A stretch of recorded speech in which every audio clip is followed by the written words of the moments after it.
Hey, what's up, folks? My name is Larry Ossei-Mensah, and I'm here with Guadalupe Maravilla. And we're here to chat about his incredible exhibition, Prairie Monsters with Mirrors on Their Back. I had the pleasure of collaborating with Guadalupe on this exhibition, curating it in partnership with the MCA Denver. Special shout out to Miranda, Nora, Krista, and the rest of the team at MCA Denver for helping put together the exhibition. And we're super excited to talk to Guadalupe about the show, but also about their practice and how they came to this point. This is one of four museum exhibitions Hmm. that's on view right now. So uh, I wouldn't say Guadalupe is hot, but he's definitely um, resonating with a lot of folks around the world. And so it's exciting to have had the opportunity to bring this exhibition to Denver. Guadalupe is a transdisciplinary artist, healer, activist, born in El Salvador, migrated here to the United States, um, 8 years old, Yeah, um, totally. and really has used his practice as a platform for healing, a platform to talk about issues around migration, displacement. Um, but then I think these works, whether they be the sculptures, whether they be the tripotrucas, which we'll talk about, allow us to kind of look at ourselves. And they've been this really beautiful mirror. And I've learned a lot, not only about Guadalupe's work and Guadalupe's practice and the different concerns that they're committed to, but I've learned a lot about myself, Hmm. and what am I culpable in, and what is my place to help make our society a better place. And so, Guadalupe, I think we're gonna start a little bit different. Normally, Okay. in these conversations, is how did you get here? You start from the past, but I think we want to talk about the future Hmm. as a way to kind of set the foundation, thinking about moving forward. And then we'll obviously get into the different aspects of the practice for people who may not be fully familiar. But I think, you know, given the various aspects to your practice, sculpture, sound baths, which we'll have four this weekend. Apologies, on the 16th and 17th. So if you haven't signed up, I think it may be sold out, but you can reach out to the folks at MCA Denver to see if you potentially get a spot. Drawing, painting. Um, how do you see your practice expanding, or having expanded over the last several years, given all these various platforms you've been able to utilize for your practice? Yeah. Well. First of all, Larry, thank you for curating this exhibition and for being here with me. Also to the MCA Denver and everyone that's put the whole exhibition together. So I want to say thank you for doing this, right? And also organizing the sound baths coming up this weekend and everything. Um, yeah. So like to answer your question, like I feel like I'm somewhat of a sponge and I'm constantly absorbing everything around me and I'm learning, like I'm constantly learning and adapting. And just like really like everything like shapes and molds me, like something that may happen over the weekend, all of a sudden my practice is different, right? Or not necessarily completely different, but just like adds to the layers. It kind of goes to evolve. It actually may go in a direction that I least expected. So and this has been my approach to my whole practice, right? My experiences as a child, being undocumented, being in the Civil War, right, to like being a cancer survivor, or my experiences in college, like everything kind of molds me, and we're all like that, right? But what I do is I gotta react to it. My work is deeply impacted by it almost immediately, and I adapt. And I don't expect to be making the same work in 5 years or in the future, right? And past that. So for me, it's like, or even next year, right? It might just completely change or just slowly change, and but it starts to evolve. But I'm like very flexible with my way of thinking, um, yeah, so that's kind of like how I look at everything that I do. And how did you, particularly this is for artists who may be watching, how did you identify the importance of constantly having to evolve, right? Because I think me as a curator, when I talk to young artists, it's always about, finding your voice, building your vocabulary and Mm, language, right? hmm. But how do you not get stuck in that, right? Because there's going to be a particular aspect of the practice, and I would say, for you, the sculptures have been able to cut through across time and space. How do you not get comfortable in that and get stuck in that, and find these seeds of inspiration from life to continue to push and do something different and challenge yourself as an artist? Yeah, no, that's a great question. And for me, it's really important to listen to our bodies and listen to just listen to yourself, right? We just completed 50 sound baths at MoMA in June, and I had done around 100 sound baths in the first 6 months of this year. And to be honest, my body started taking a toll on it. Like, I thought I can do it, but then I was like, oh wow, my physical health isn't doing too well. My immune system kind of dropped. I hurt my back in the process. So I was like, whoa, like this is not sustainable, right? The healing is needed out there, but for me, I was like, okay, I can't keep up this pace. But also because I'm so involved in I was so involved in the 60 soundbites, I wasn't allowing myself any room to heal myself, but also like to like learn new things, to kind of expand my mind in different ways.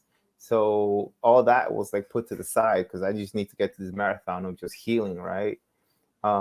So I realized that I'm going to cut down a lot on a lot of these sound bites now. So they're gonna happen, but very, very randomly, not like almost like daily, like I was doing.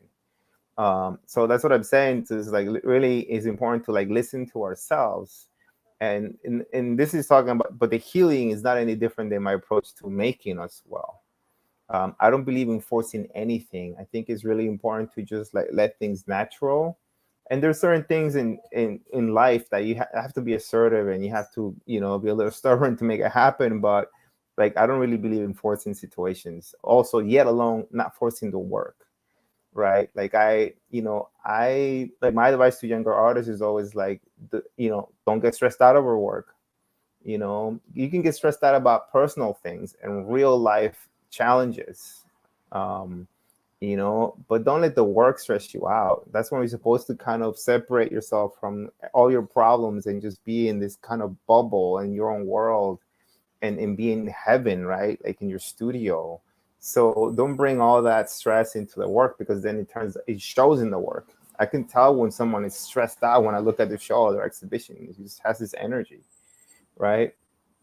I was talking to a friend of mine who was indigenous, and he makes jewelry, and he was telling me that in I guess like in his culture they speak that you're not allowed to make work if you're stressed out or angry or frustrated. You have to balance yourself out before you go and make the work, because it kind of you channel that energy into the objects. So I have similar mindset, but it was just kind of like my own experience, like right. So when I step into the studio, all that is behind me, and I'm here to make the work, right? So And yeah, that's really important. and you talk a lot about the work or the objects that are manifested through the studio as healing instruments. How did you land on that understanding? What have been some of the challenges and the opportunities you've identified, approaching the practice in this particular way? Yeah, so for me, like I'll be honest, I started making my own shrine. I've been making my own shrine since I was like maybe 20 years old. So over 20 years I've been making my own shrines. My personal shrines where I meditate in front of every day, and they got more and more and more sculptural as the time went, and eventually that led to the first disease thrower. And it was like a personal shrine, and then eventually it became a healing instrument. So that's kind of like how it started. um So at the end, like I always say, like my disease throwers, which are my sculptures, they're healing instruments, they're sculptures, but they're also shrines. So it's like it's all those things. And some of the older one, the first ones were actually headdresses too on top of it. Yeah, and they were headdresses that were used in performance and ritual. Can you talk about that point of the practice where you were activating the sculptures differently from what how you activate them now? Yeah, yeah. So there was a time, like I believe that everything that we do is like really, whether it's the studio practice or meditation practice, is really important to gain a lot of experience. So I believe if you're like as me as a performer, I needed to do a lot of performances to understand what I'm doing. I can read all the books I want. I can learn from the best professors, but it means nothing if when I get on front of an audience, I can't even pick up an object because I'm shaking, and I can't even speak because I'm so nervous. And just like losing that fear of being in front of an audience and use your body as a tool to perform, right? So that just comes with experience. So I guess like in about 12, 13 years ago, I was performing a lot, and I did over 100 performances in New York City, and I didn't have a space for a lot of times. Sometimes I just went and performed in the street, repeated the performance in the street, right? And just kind of learned how to perform on the spot and under pressure. And eventually, after doing it so many times, I lost the fear and of performing in public, right? And I started the sculpture started to kind of adapt to the performances, and like one thing led to the other. But it is all about having a lot of experience and kind of building on it a lot. I always talk about like it's almost like putting miles in a car. Like I feel like as an artist, like in life too, the more miles you get, the better you understand what's happening around you, the better you understand your materials, the more you understand healing and how healing works. So it's all the same. And thinking about experience, maybe shifting gears a little bit into praying monsters with mirrors on their back. Um, this title is so poetic.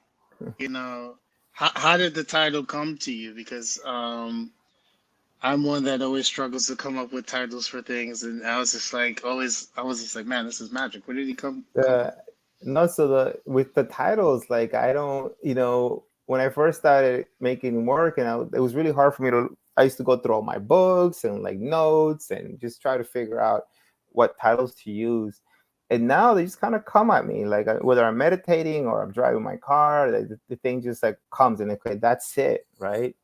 um, and I was like really thinking about, I talk about, the disease thrower in the name, where the name comes from.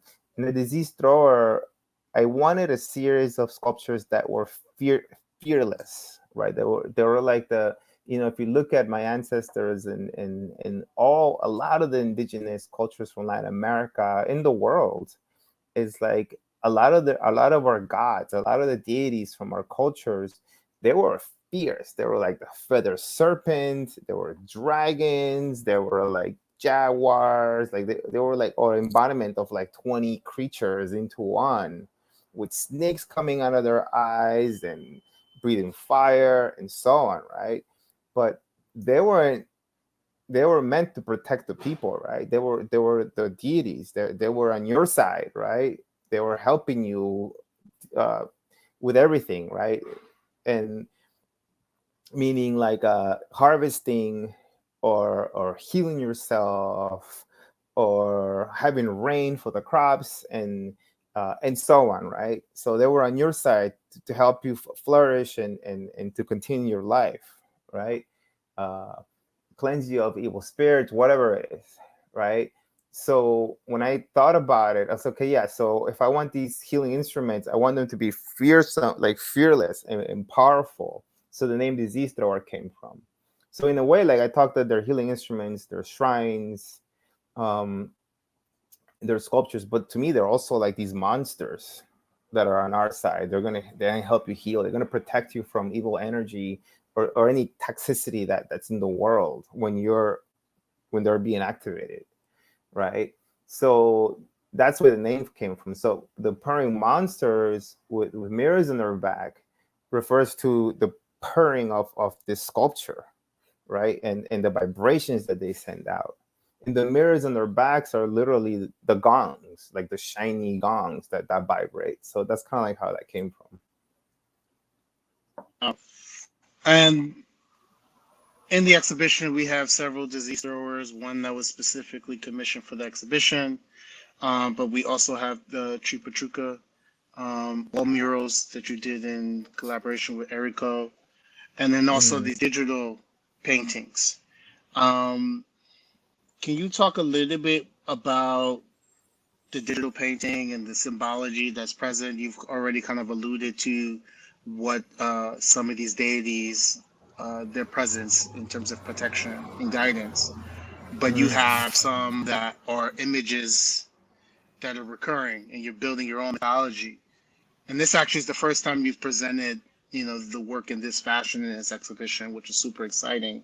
So could you talk about that digital Yeah. drawing that's activated via the Chuka and this symbology in your practice? Yeah, so a lot of the symbols in the symbols in that drawing come from my retablos. And the retablos, a lot of my work I have a lot of collaborators that I hire.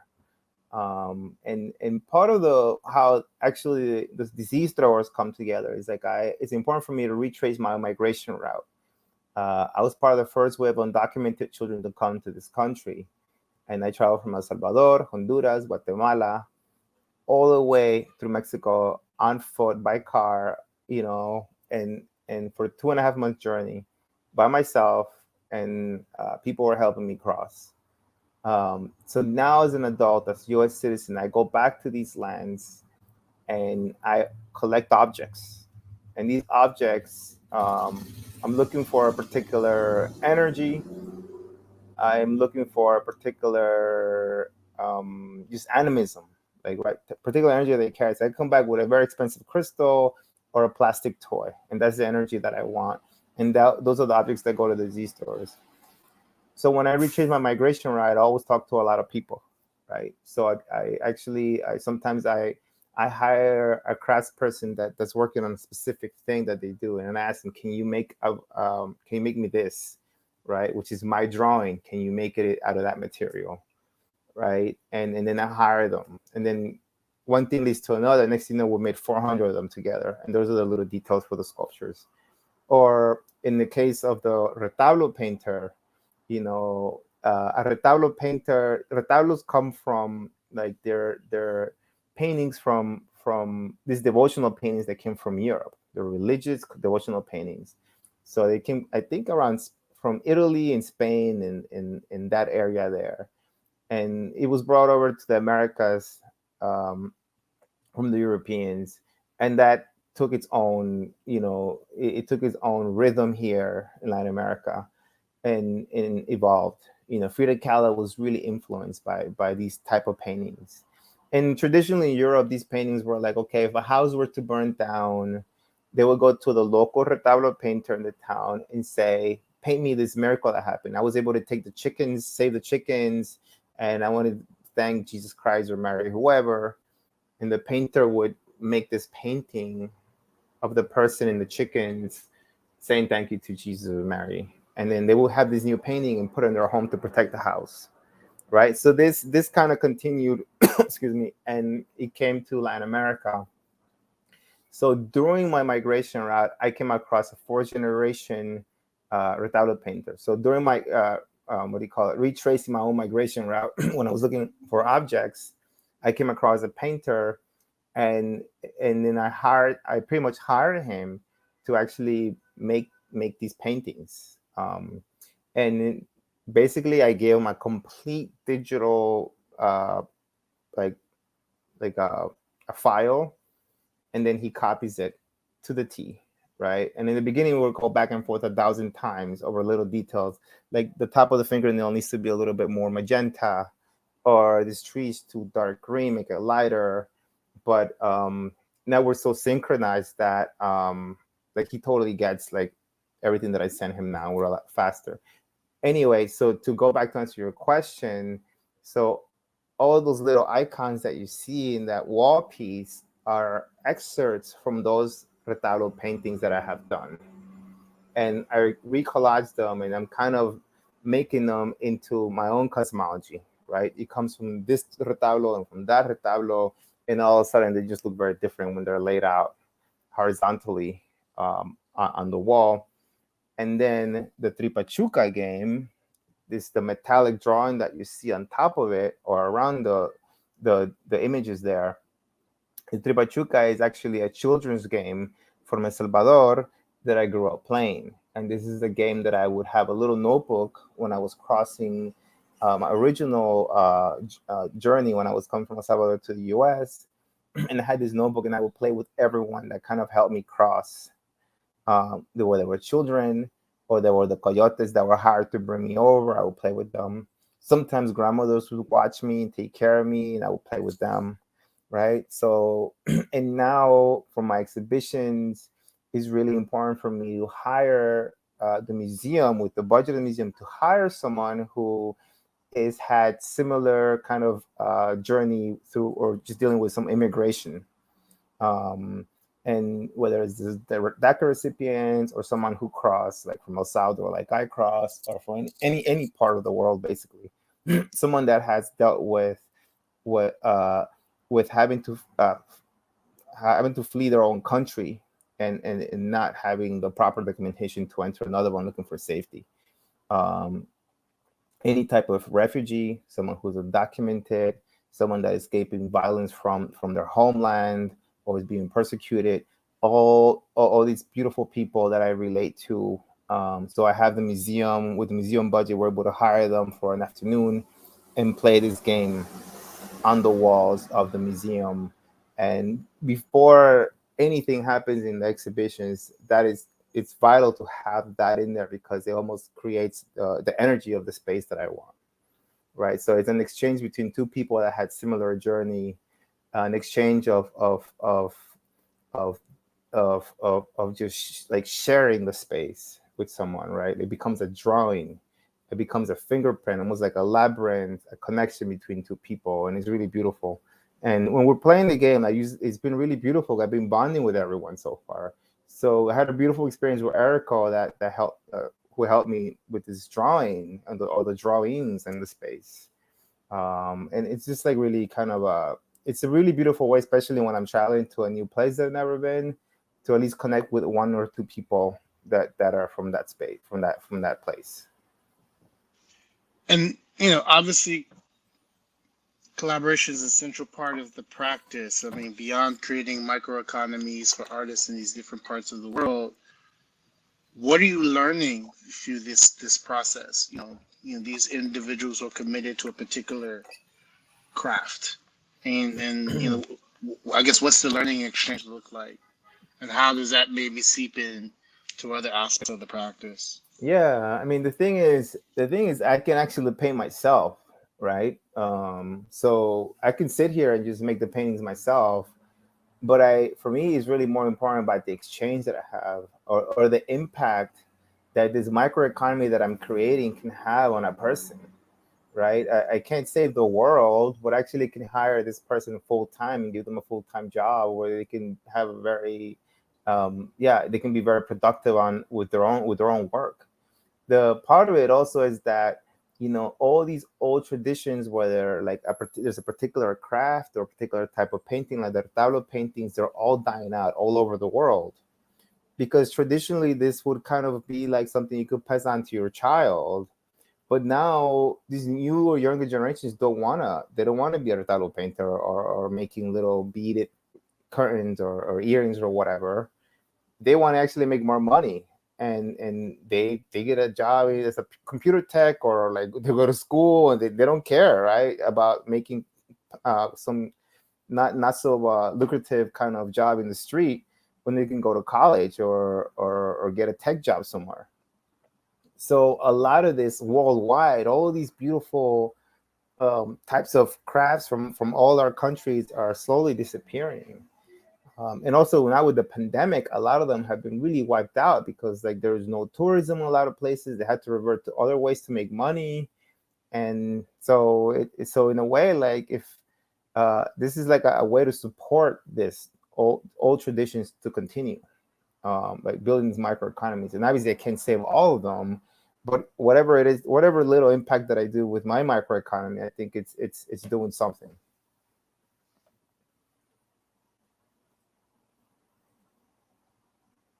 Oh, you're muted. I can't hear you. I know that we have some. Oh, I'm muted. No, You no, hear me you now? were. Yeah, you're good. You're good. Okay, You're good sorry. now. Um, I know you have some images and slides you want to share, but before we get into that, you've mentioned impact several times. Um, in your journey as an artist, did you ever think about the type of impact that your practice is having now in terms of centering healing, tapping into your personal history, not only your personal journey, but also thinking about pre-Columbian history, your ancestral history, uh, and then building this mythology. I mean, did you ever think that, because thinking about, the art world in quotes, where so much is kind of centered on commerce and consumption, you are offering an opportunity for self-reflection, self-healing, slowing people down, right? I had the opportunity to participate in this one of the sound baths we did at MoMA, and to slow down for an hour in the museum, which is something that's my North Star, to get people to slow down and not rush through an exhibition and take pictures Mm, with the phone. mm. Um, did you ever think about or envision this impact as like part of your meditation practice and like this is what I want? And then now that you do have these platforms, how does that shift how you think about what you want to do in the future and the Yeah. people you want to impact and the type of conversations you want to have? Yeah, I honestly I've never thought it would go in this direction. Um, like I was doing a lot of healing work before the pandemic hit, but because the pandemic hit, it allowed me to think about bringing the healing work into the museums, which I wasn't planning to do. Um, I've been working with the undocumented community and the cancer community for years before the pandemic. And then all of a sudden, there was an urgency to bring my healing work to a bigger audience. Um, and I had that platform in the art world. So it was very an easy transition to go from doing these smaller groups that were private to going public with them in the art world, in institutions, in the museums. Um, so that was really important. A lot of the work that I do is really, I've never charged for healing work, and that's like really important for me, whether it's an institution or working at a community center or a church, right? So that's really important. But also, like, I don't really believe in healing anyone myself personally, right? With the healing work that I do and the things that I teach is about promoting self-healing, that you yourself are your own healer, you yourself are your own medicine. I'm not going to heal you with a special sculpture or a special gong or a special handheld instrument. What we're doing with those instruments is opening up the portals for the healing to continue or to start. You guys have to do the work yourselves. Whether it's through meditation, dieting, making the right decisions with your lifestyle, it all starts there, and giving yourself lots of daily self-love and self-care. And that is the foundation. And then from there, we can go and take it a few steps, right? But that is the foundation to everything that I do as far as a healer. Um, so with my own personal journey of overcoming cancer, I learned a lot about healing because I had to heal myself, right? I mean, I did do Western medicine. I had surgery, I had radiation, chemotherapy, but also learn from shamans, curanderos, witches, brujos, from all over the world. And I learned about all these ancient ways to heal the body. I learned how to use different tools. I learned a lot about plant medicine. I learned all these tools. So I have so much information during like those 7 years that I was really battling with my life, like trying to save my life, right? So I picked up all this knowledge. So then I was like, well, what do I do with all this information? And people started calling me, oh, I have cancer. Can you talk to me about how you went through it? And I started sharing, and I started realizing how useful this information that I have was. So, and then I started creating my own like healing work for free for the documented community. It's like, okay, I need to share this with the documented community, and then eventually made its way into the museums, right? So again, like didn't have this vision of what I wanted to do. It just kind of happens, and I'm reacting to the world and everything around it. So if there's another crisis in the world, let's see how I respond. I'm going to respond very differently because I'm planning to evolve by then. So for the future, like I can't see past 2 years right now. Because even from here to 2 years from now, it's going to be a drastic jump of what I already have in mind. So yeah, but I definitely see But a lot it's of change. but it's been interesting, like in your personal healing work, this tension between, I guess, East and West, and then to see that in the work, right? So with the sculptures, because I look at them and I think of them as altars of sorts, right? But it's like you are also formally trained as an artist, like you went to art school, and how you're able to kind of tap into that and then kind of create this new language and this new vocabulary has been really fascinating to see and experience. Um, but I know you wanted to share some images just to give a little bit more context to the practice. Do you want to do that Yeah, now? totally. It is And maybe good. we can talk a little bit more. Yeah. Okay, yeah. So Wow. yeah, I just kind What of is show a this? little context. This is the ICA in Virginia, a VCU, and this was kind of early on in I think 2019. And these were some of the early disease throwers. And this is what I was talking about, how like all these sculptures have like a steel skeleton, and then this material that you see here is actually a material that I invented in I guess when I was a BFA student, and it's a top secret material that I use, and I mix it all and put it in the microwave and it cooks. And then when it dries, it has almost like the texture of tree bark, and it's really strong and powerful. These are other examples of the disease throwers. And you see the tripachuca drawn in the back on a bigger scale. And there's some embroideries to some of my drawings that I got made. Um, Here's another disease thrower. And were these headdresses as well, or these are just straight sculptures? These are actually headdresses.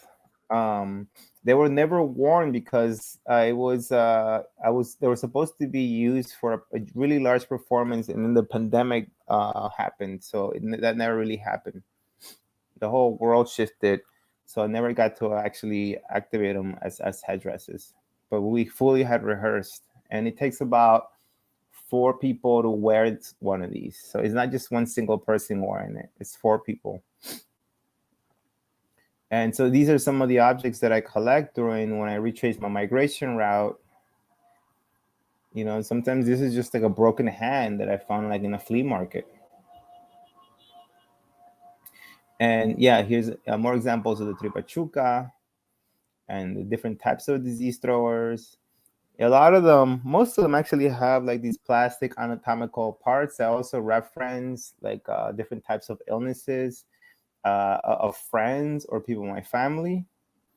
And this one just happens to have a very different significance now because of the pandemic and the lungs, right?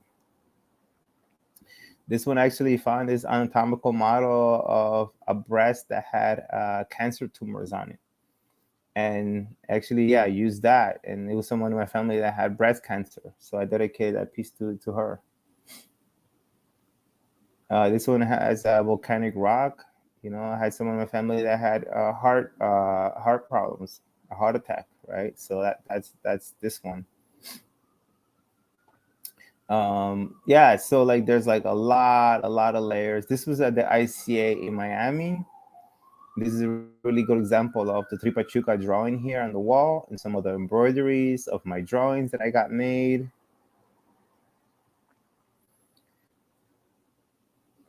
I actually put the For Tripachuca the on top of the gong. embroidery, sorry to cut you off. For the Yeah. embroidery, that was also a collaboration with an artisan.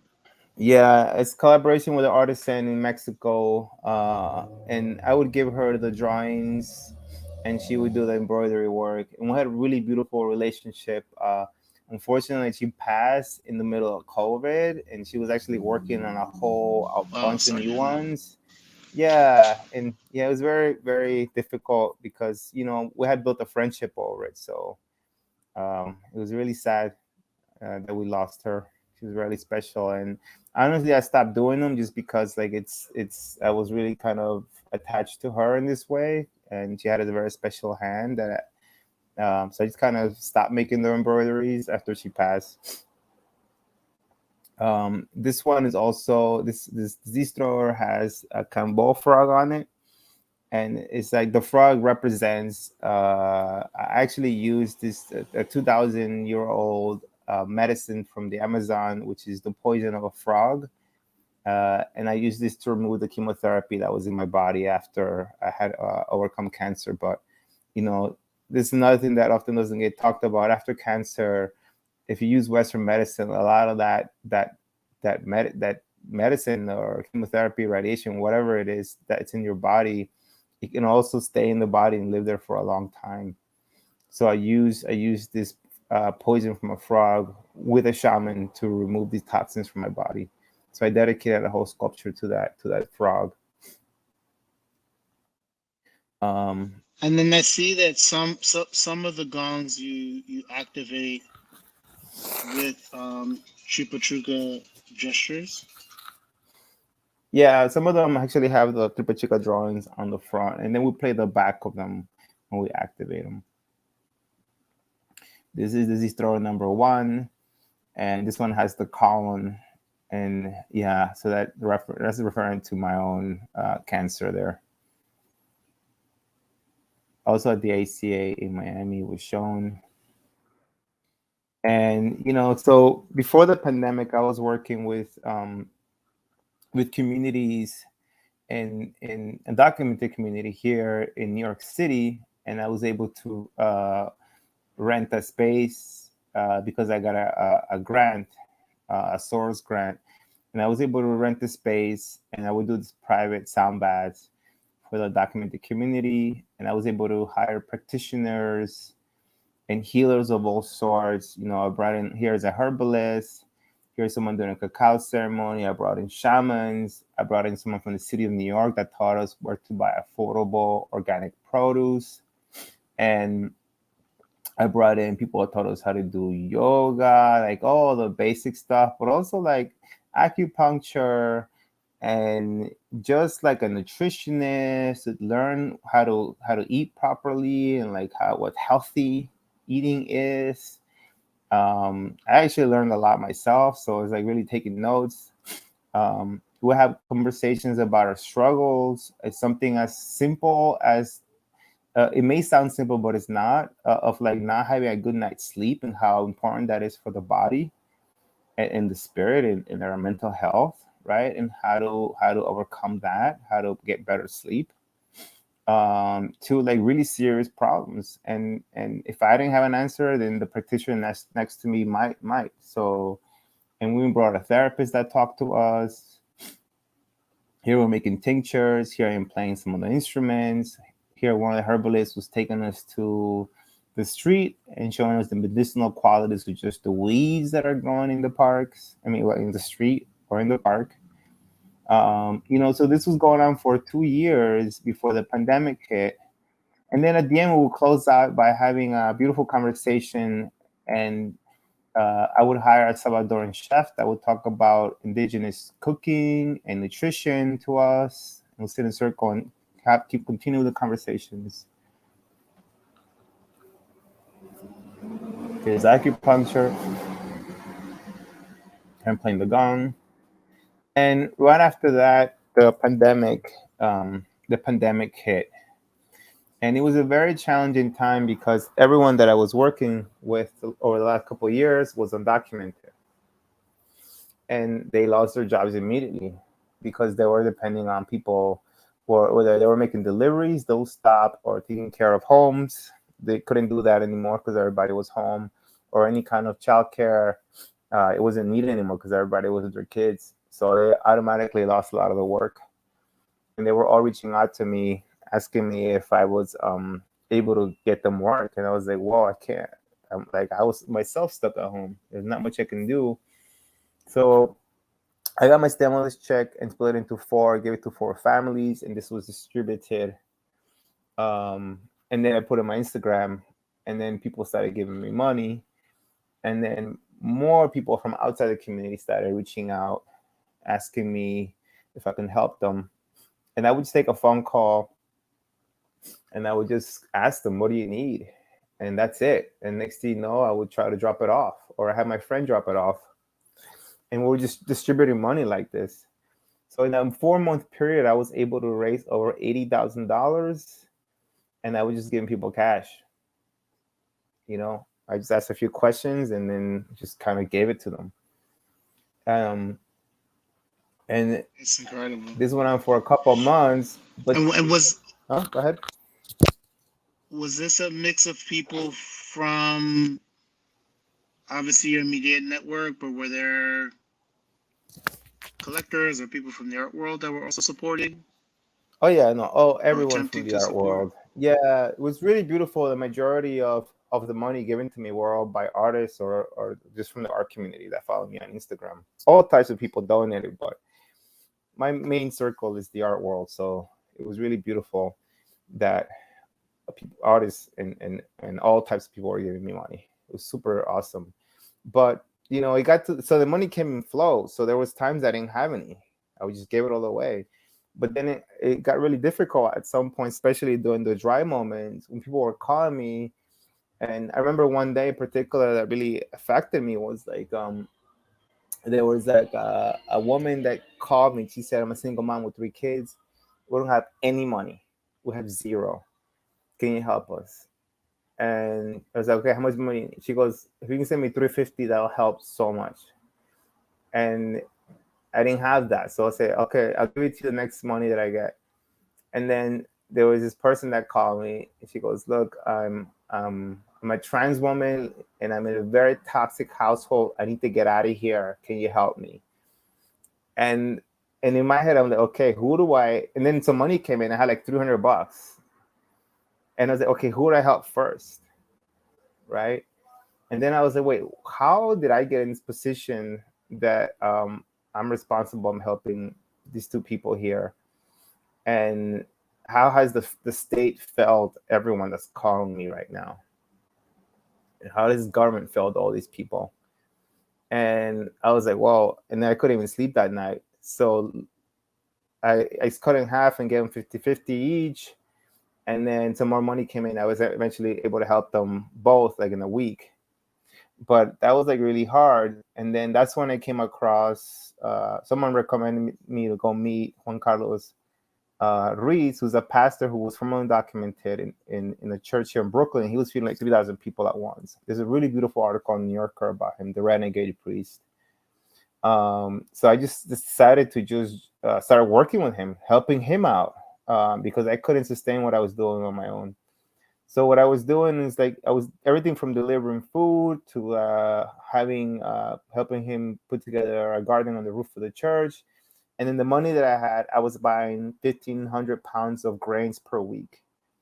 And with these grains, I was able to provide a lot of these grains for these packages that was being distributed.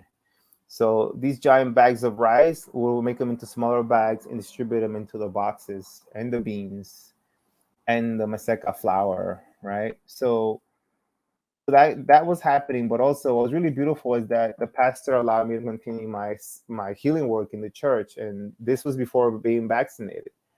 and I was doing these same thing that I was doing before, but in the church during the pandemic, before the vaccinations came in, and the healing couldn't stop. We needed to keep going. Um, yeah, so like that's kind of like how, um, yeah, that's kind of like what happened, um, and eventually that manifested into coming into the sculptures and in the museums and all that. So it's kind of like how, like I said, like I wasn't planning for anything of this. I was kind of like a sponge, and I just kind of go with the flow. So again, I don't know what the future holds for us, but whatever happens, I'm gonna respond to it in just kind of a very loose way. And one project that I think I would like to also talk about was the one at Socrates. Hmm. Because given the timing, um, but again, shifting the healing work outdoors, and being able to probably have a multitude of people participate in the sound baths, but then also just the artistic challenge of like this thing needs to be resilient in rain, sun, snow, a Yeah. variety of elements. And we do have one piece of that sculpture that's on view at the museum. So I would love to hear from you about the process of that project, that piece, you know, the aluminum, the casting, just so people can understand uh, the spectrum that the practice has evolved into, particularly with the sculptures. Yeah, yeah. Okay, so I'll share the screen and I'll talk about it. Yeah, so this is my project at Socrates, and yeah, one of the sculptures is here in Denver. So yeah, so for the I actually made a billboard with the retablo painter with the title of the show, Planeta Welex. And here is the sculpture. This is throw 13 and 14 together, and they were activated during sound baths in space. But it was really very special for me because I was able to have a fire pit for every sound bath, right? So the space was here's the fire pit. Oops, sorry. Here's the fire pit, and there's no sound in this, so it doesn't matter.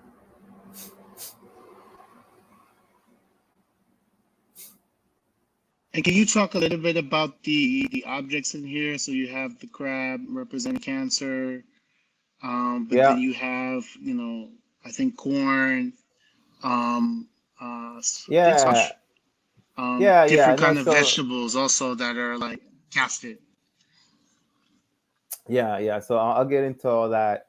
So let's go back to the sculpture first. So the sculpture was made by casting these marbles, and basically we got 8,000 pounds of recycled aluminum. We chopped it up, we melted it, and we put her into these barrels with these marbles, and it started to form these shapes that look like I guess it looks like something from the ocean, right? Some sort of sea coral or something that's kind of emerged from the water. But it was, we use fire and we use water to make them. And on top of that, there's a lot of hidden things in there, in the sculptures that are molds. And these molds come from specific fruits and vegetables that help me heal my stomach when I just got out of my surgeries because I couldn't eat anything for a couple of years. But there were some specific things that got me through. So for me, at the end of doing all this casting, we did a ritual of the fruits, saying thank you to them, and I casted them. We casted them with the hot aluminum, and we're able to get these beautiful details. And these details became part of the larger sculpture. This is the sculpture that you see in Denver, and here it's like it is at a very high high point here, and so there's tons of these details in the sculptures. But with that, like I was also because it's outdoor piece, I was able to have a whole medicinal garden around it, which we grew from seeds. And we had a lot of ancestral plants like the corns, the bean, the squash, las tres hermanas, in addition to tons of other medicinal herbs. And they slowly we grew them, and by the end we were throwing them into the fire pit, and we had created this whole cloud of healing smoke, almost like saging the place. And it was kind of like this is the first time that I actually went this big as far as the ceremonies. One of the ceremonies we hit over 1,000 people that came. um and in some cases, like, I had very specific ceremonies, like I did one for cancer survivors and people that currently have cancer, who were all there, like 400 people, gone through similar journey, and we're doing a beautiful ceremony. That was probably one of the most beautiful days of my entire life. um so it was kind of like a really beautiful experience, because we're also coming out of the pandemic. A lot of people that came, they were telling me that this is the first time that they had been out of their homes in a giant space like this. So this kind of gives you the scale of, like, what it was like to be there. It has a little bit of sound, but it's really not important. This is just like a visual of what happened. um, And we haven't talked in depth about the gong, right? Can you talk a little bit about the gong and its function within the sculptures, its function within these sound baths that'll happen this weekend? We yeah. know that some of them are tuned to different vibrations, so people kind of understand that, like, these aren't gongs that you order on Amazon, that they all have a function and a purpose. Yeah, totally. So the gongs themselves are, like, I personally learned how to this. I've been doing sound as medicine for a long time, um, but I've been using other instruments like flutes and harmonicas and these other kind of things. The gongs were introduced to me while I was going through radiation treatments, and I learned how the vibration of the gongs really helped me. So I picked that up. Um, So a lot of these gongs, if you think of gongs, you probably think of the gongs of Asia, and they're related, but these are very different. These are modern. They use technology to make them. Some of them have the same frequencies as planetary systems. Some of them have different frequencies as different elements. NASA found out that every planet emits sound, and they have a sound frequency. So some of these gongs have been tuned to have the same sound frequencies as, for example, the sun or the moon or our own planet, because they're all kind of almost vibrating, right? So when we play them, we use this kind of healing energy, to send the healing energy to the audience. And during the pandemic, because there's so many people, we couldn't really be that close together, but like the vibration travels in the space, so you can really reach a lot of people at once. So when we're doing these really large pieces in the park, the sound can reach everyone. So it's been like a really beautiful way to work on healing as a collective, and just by using the sound. I think one thing that's also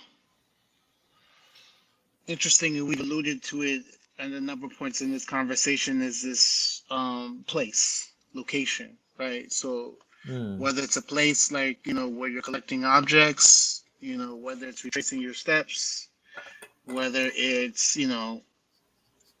shifting the practice outdoors. Can you talk a little bit about the role of place within the practice and how you think about your work, how you think about engagement with public, community? Yeah, I mean, honestly, this all of this came out of urgency, right? So I would just go where people can be reached, where people can come together. Whether using the institutional spaces where people can gather and get organized, or the private ones in the community center and the churches or hospitals, right? So I'm just kind of going where people are and how we can get together and we can have this private space. Ideally, yes. Like I would love to be more focused on. Yeah, I would love to do a couple of these on the border, right? In very particular spots. But I'm sure that will happen at some point, you know. But it is all about going to a place that we can have a big space and sound can travel and people can have access to. So that's kind of like how it's been set up so far. But like I said, like I'm kind of open. Anyone out there has a really special space, let's do it. You know, so yeah, so that's kind of like my mindset right now. Oh, and then my final question before we wrap up: what do you hope for folks who are going to see the exhibition at MCA Denver? Now they have a little bit more context. They've heard from you. Hopefully, there'll be an incredible amount of people who can participate in the sound baths on Saturday and Sunday. What do you hope people take from the show? What mindset do you want them to approach so that they're kind of open to whatever personal response they may have to the work and the experience? Yeah, great question. You know, like the main thing is that what I hope someone can walk out of here is actually a few things. But one of the things is like, yeah, being able to slow down. Like, you know, we live in a society that this doesn't stop, and it's like we're going so fast. And I believe that that is why a lot of people are having like a lot of mental health struggles right now, because it's really hard to turn off or it's really hard to slow down. But so having access to a space in the museum where you can go at least for one day, slow down for an hour and just shut it down and just kind of completely give into to the sound, and let the sound healers just like take you to where they need to take you, and just like really just like turning off your phone and disconnecting it. Don't think about taxes or money or stress or whatever struggle you're having. Just kind of just go within and just listen to the sound, like listen to your own heartbeat and just being fully immersed within yourself just for an hour. Give yourself that gift. But this is just an example, right? This is just one. And then if you can continue that, continue even meditating for 10 minutes every day, that gift can continue, right? So it's not just, oh, it's going to happen in the museum once and that's it. No, it's about continuing on a daily, creating a daily ritual to help balance yourself, because this is the foundation to healing, right? Just because I meditate every day doesn't mean I'm going to heal. That's just part of the work, right? Just because you go one sound bath doesn't mean you're going to be fully healed. No, that is just the very, very beginning. So it is about this rhythm, this continuation. It's like, you know, it's like brushing your teeth. You don't brush your teeth just once. You have to brush your teeth every day. Your teeth get dirty. Also, your spirit, like you pick up energy. Someone yells at you in the subway. Your boss has been mean to you, or you're having problems with your family, whatever, right? This piles up. You have to almost like, again, like brushing your teeth every day. You got to cleanse them out. So in a way, I feel like a daily ritual, whatever that may be, whether it's it can be a physical exercise too. That's a type of meditation, right? It just depends how you do it. So it's really important to actually center yourself, give yourself some time to yourself on a daily, and that's the foundation to healing. Then after that, you know, there's a bunch of other layers you can add to it, but without that foundation, it's really hard to overcome anything, whether it's a mental health struggle or a physical kind of struggle or a spiritual struggle. So that's what I hope someone can take away from it. Hopefully this starts or feeds already to the healing that they have already.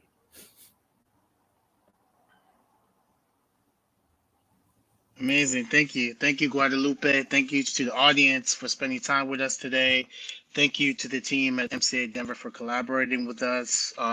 Reminder, the sound baths are on Saturday and Sunday evening. Sunday. So go to the MCA Denver website to get more information, or you can stop by the museum, but we want to make sure that as many people as possible can participate. As one who has done the sound bath before, it's a transformative experience. So you want to Mm, make sure that you have an opportunity to have that for yourself. Give yourself that gift. Honestly, it's a gift that you're giving yourself of time, but mm, then also of healing. And make sure you check out the exhibition. It's on view until August 28th. Um, see it as many times as you can. Bring your friends. Make it a lunch date. We're super excited again to have had this opportunity to collaborate together, but also with the MCA Denver and bring Guadalupe's work to the Denver community. So until next time, be well. Bye. Thank you, everyone. Thank you, Larry. Thank you, MCA Thank you. Denver. Thank you. Thank you.